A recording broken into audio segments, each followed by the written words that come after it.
de alguna manera se inscribe en su obra como un corpus, en el sentido de contar la historia si no de los sucesos, sí del impacto de los grandes sucesos en las personas. Sí, sí, eso es quizás la razón principal por la que eh, surgió en un principio mi interés. Desde luego, después de 20 años de conocer a Sergio Cabrera y de oírle sus historias fantásticas y sus anécdotas, que son siempre inusuales, llegó un momento en que me di cuenta de que esas anécdotas eran mucho más que simplemente anécdotas inusuales. Y su vida era mucho más que simplemente una vida exótica, si quieres, o infrecuente. La vida de Sergio era una especie de metáfora de todo lo que yo he tratado siempre de hacer en mis libros, que es explorar ese espacio, ¿verdad? Donde, donde los grandes acontecimientos tienen, tienen una incidencia o un efecto en nuestras vidas pequeñas, la vida privada del individuo arrastrada por las fuerzas de la historia que no conocemos, que no dominamos, que nunca logramos prever. ¿Cuál es el límite ético? ¿Hasta dónde sí, hasta dónde no contar? Porque, pues antes que nada, creo que la amistad también, este libro se genera a partir, supongo, de una gran amistad. Entonces, ¿cuál es el límite? Claro, era una pregunta muy importante y una de las decisiones, ¿no? Previas más difíciles que había que tomar.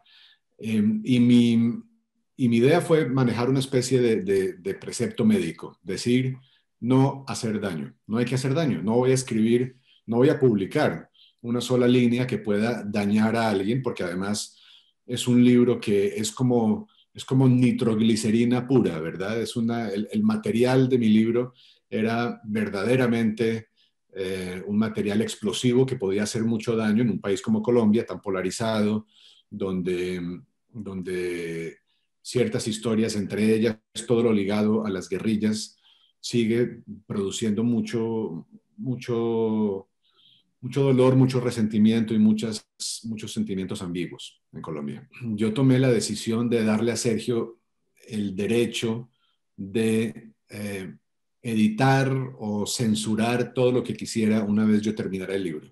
Es decir, el acuerdo fue un doble acuerdo. Yo a él le dije, yo voy a escribir con total libertad, como si tú no existieras, y luego tú vas a hacer lo que tú quieras con mi libro.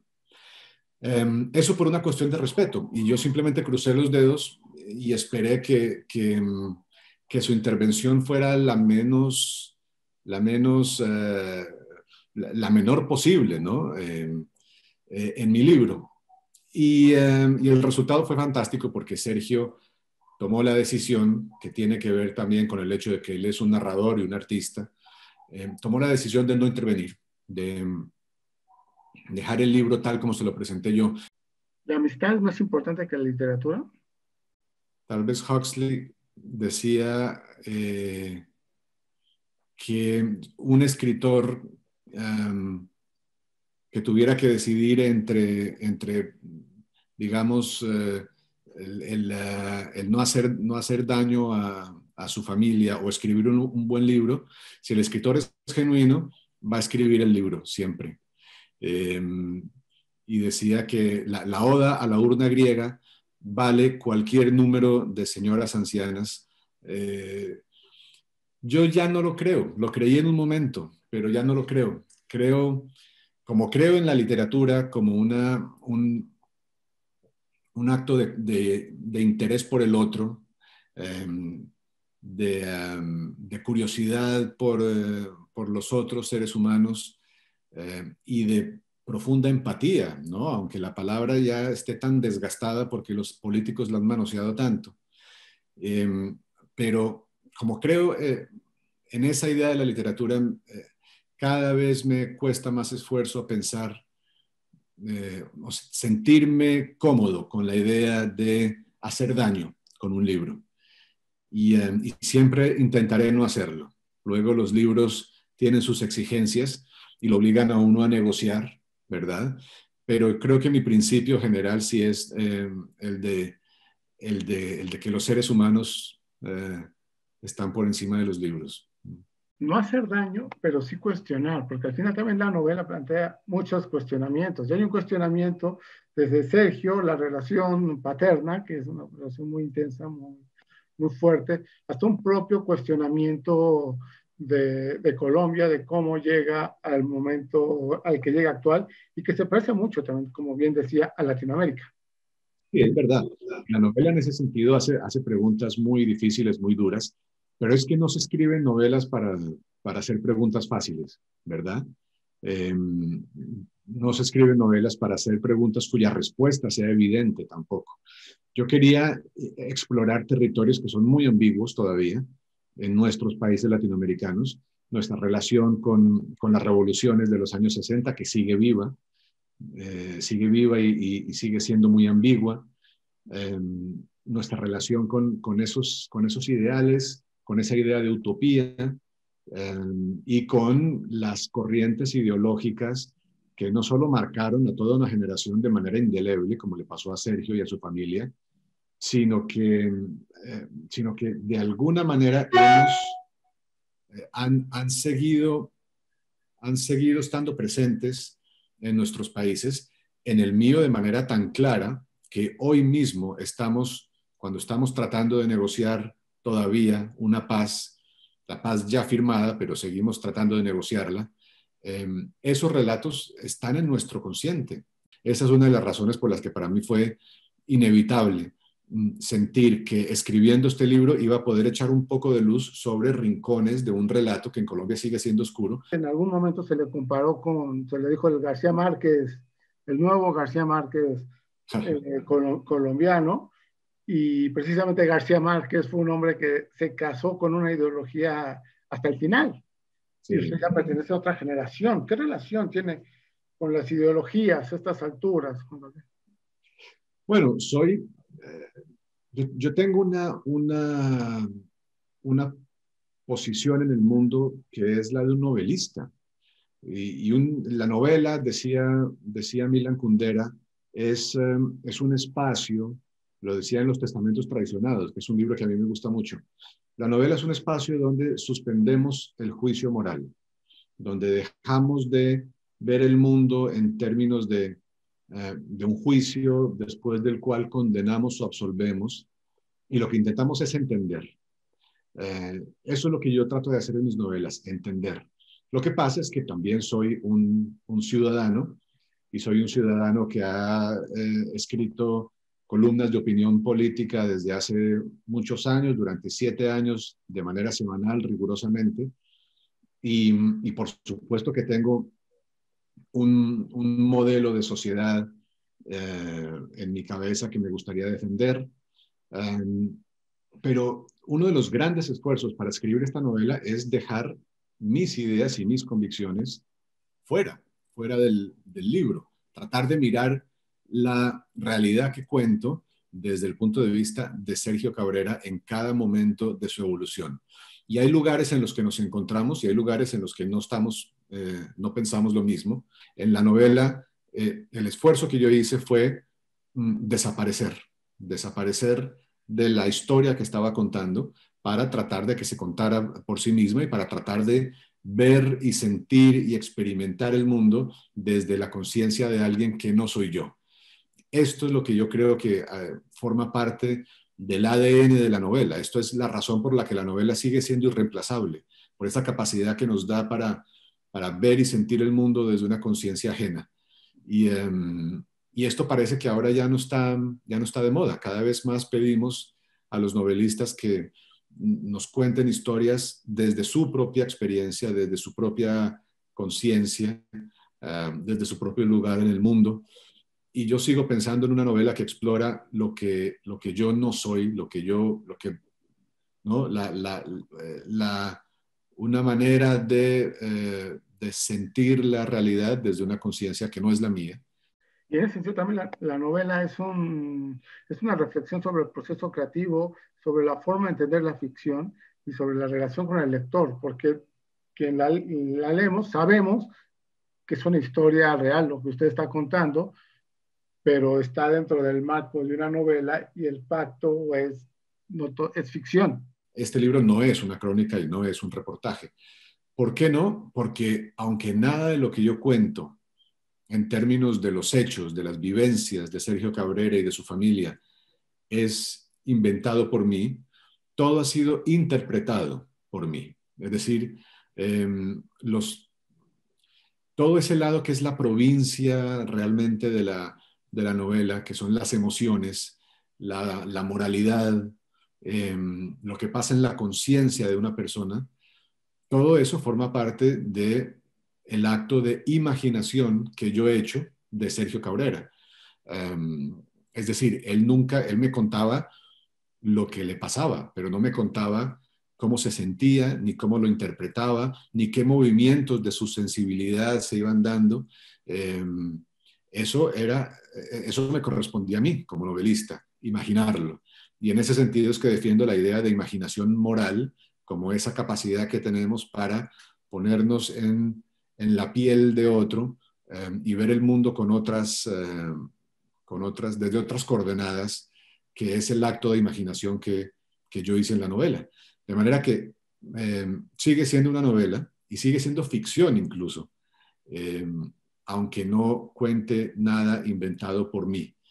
En esta imaginación moral de la que habla, se puede extraer del juicio, o sea, ¿cómo no juzgar? Eso era lo más difícil, claro. Y, um, y eso es lo que permite lo que permite el registro de la novela, ¿verdad? La novela está contada con una tercera persona um, que es muy clásica, ¿no? A veces incluso decimonónica en su tratamiento de los personajes. Y esa voz de tercera persona que yo quería utilizar, además, porque entre las muchas cosas que yo quería hacer con este libro, era una novela de aventuras. Yo quería que fuera una novela de aventuras. Son aventuras de las ideas a veces, son aventuras políticas, pero son aventuras. Y, esta voz que me permitía a mí construir la novela como una novela de aventuras, también me permitía, por lo tanto, desaparecer como narrador, como juez de mis personajes, como mero opinador y adoptar camaleónicamente, ¿verdad? El punto de vista de cada personaje. La historia de Sergio y la historia de su padre pues, es como la metáfora de la relación ciudadano-estado. Es verdad, es muy interesante eso. Eh, bueno, la relación padre-hijo es para mí también un conflicto histórico, ¿verdad? Y yo creo que por eso se repite con tanta frecuencia en mis libros. Ya están en Los Informantes, luego en Historia Secreta de Costaguana, en La Forma de las Ruinas también hay una relación padre-hijo, porque hay un conflicto entre dos visiones de ver el mundo que son dos momentos históricos. En el caso de Sergio y de su familia, el conflicto operaba un poco al contrario. Justamente lo que hizo Fausto fue invitar, y digo el verbo con mucha generosidad, porque aquello no tenía nada de invitación, era más bien una imposición, invitar a su familia a que lo siguiera en la misión, ¿verdad?, en la que él se había embarcado, la misión revolucionaria. Y, esa relación que se estableció con Sergio a mí me pareció siempre fascinante.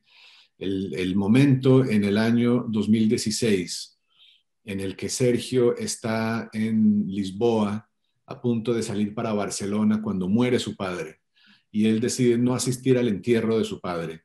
Ahí yo supe que tenía una novela, porque yo quise saber por qué, ¿no? ¿Por qué un hijo que ha tenido una relación tan intensa y tan estrecha con su padre como la relación pública que tenía Sergio, una relación un poco de discípulo a mentor, de alumno a maestro, en el arte del cine, en el arte del teatro? ¿Por qué detrás de esa imagen pública de su relación se movían aguas tan turbias que lo llevaron a tomar la decisión de no asistir al entierro de su padre? ¿Qué era lo que pasaba? ¿Cuáles eran esas razones? Volver la vista atrás es el título. Justamente por eso, porque lo que yo intenté hacer fue presentarle al lector ese momento crítico de un personaje en el que revisa su pasado para entender cómo ha llegado a donde está. La novela tiene algo que ver con su relación con el cine. Sí. ¿Qué relación tiene con el cine? Usted pertenece a una generación donde el cine puede haber sido tan importante como los libros, como la literatura, y más en países como Latinoamérica. Es una relación pasiva.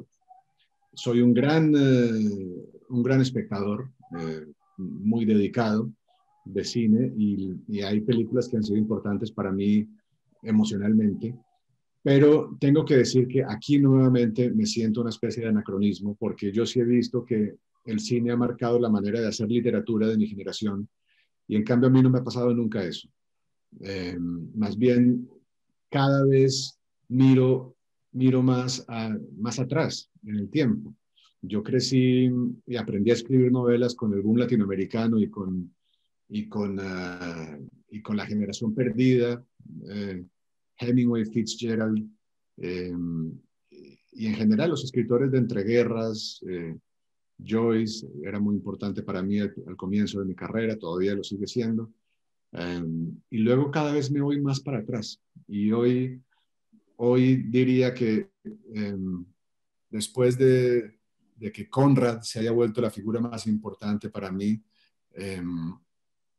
hoy yo, si tuviera que irme a una isla desierta y me pudiera llevar un libro de Tolstoy, un libro de Dostoyevsky y un libro de Chekhov, ya tendría con eso para toda la vida y no necesitaría más. Para redondear la entrevista me da pie, porque empezamos hablando de las historias pequeñas para contar grandes episodios, y sus tres autores de Isla Desierta son rusos, finalmente, ¿no? Bueno, yo he ido entendiendo, hay una página muy bonita de algún ensayo cuyo título no recuerdo ahora, de Isaiah Berlin, en que habla del momento en que se dio cuenta de que los escritores rusos no estaban, estos escritores, Tolstoy, Dostoyevsky, Chekhov, Gogol, no estaban tratando de contar su tiempo, ni de hacer una exploración de su momento social o político,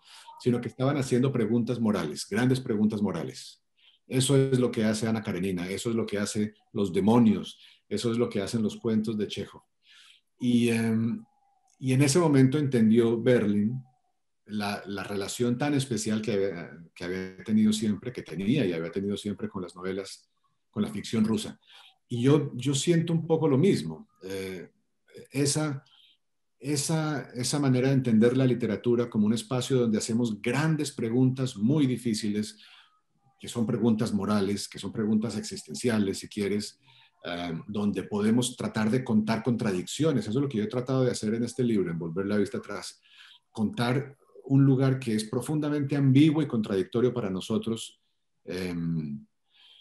Y la literatura para mí sigue siendo ese lugar donde podemos hacer esas preguntas grandes y difíciles que no admiten una respuesta clara, que no admiten una respuesta monolítica, que nos exigen siempre admitir dos puntos de vista contradictorios e igualmente válidos, y que por eso no se pueden contestar con otros géneros. No podemos, para decir ciertas cosas, no nos basta la claridad de visión de un ensayo, o la narración precisa de los hechos que hace una crónica. Hay que buscar otro lenguaje, que es el lenguaje de la novela.